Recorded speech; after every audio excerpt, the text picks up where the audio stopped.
As a young kid, my mother often spent hours and hours sewing by hand or knitting for us children.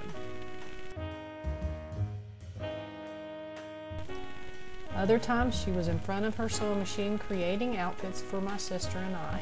She had learned to sew for my grandmother, who continued until she could no longer use a sewing machine physically. Both my mom and my grandmother inspired my interest in sewing. My sister and I had many outfits that my mother had sewn for us. It was part of our lives. In high school, I took home economics and learned to sew. It opened up a whole new world to me.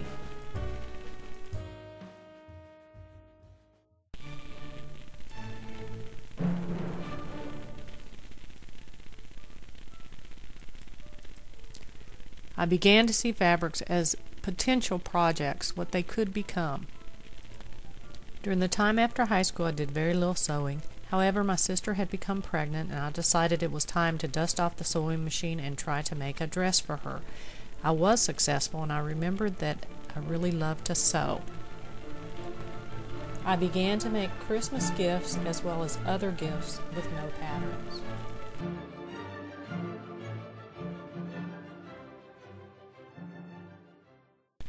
My husband began a project making chuck wagons out of wood for a friend to import to Sweden and sell. He needed me to construct the covers to the wagons. I played around with the design with some and found out an efficient way to make them to fit over the wooden wagons. He did not sell many of them, but it was a fun project. My son was about 2 now, and I really didn't have an incentive to sew for him. When my son turned 3, there was a costume contest at our church for Halloween.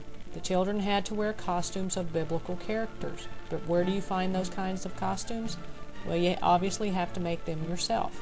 I took an angel costume that my niece had worn and added some trim to make it masculine. I then added some wings made of coat hangers covered with glittery gold and black material. I also made matching slippers. My son won 3rd place in the contest. When he went to kindergarten, he could dress up for Halloween as a storybook character. I looked through his books to try to choose a costume. One of his favorite books was The Prince and the Pauper, but how do you find a costume like that? Well, I had to make it, obviously. The main characters in that story are the Prince and the Pauper, and how do you decide which of these to use? I finally decided that I could not choose, and I made them both. I made half of his outfit as the Prince with regal colors and lavish trimming, and the other half the Pauper with ragged pieces and dirt. I made a hat and slippers as well, and this project turned out to be one of my favorites.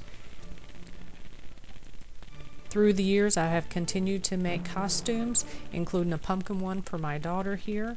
I have made matching dresses and poodle skirts for my daughters.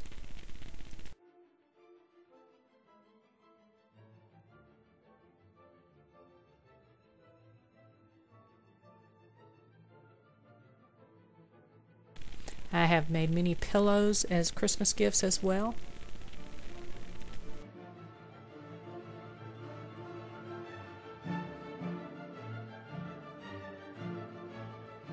My most recent project is a t-shirt quilt that I've made for my son. I am not quite finished with it, but I am pleased with the results so far. I think I would someday like to maybe use my skills for the local community theater. Many of these projects I have sewn without a pattern, and it's one of the things that I think I have learned through this whole process is sometimes it's not always easy to do things without a pattern, but it's well worth it. My son learned to sew in high school. My daughters both know how to sew.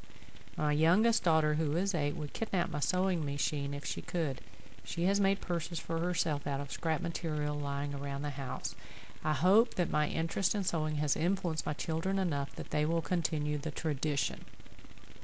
Sometimes in life you have to make things because what you have doesn't quite fit the bill.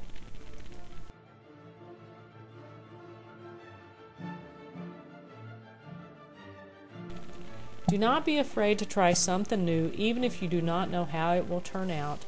You need to take risks sometimes in life, and this is one of the biggest messages that I have to say with this story.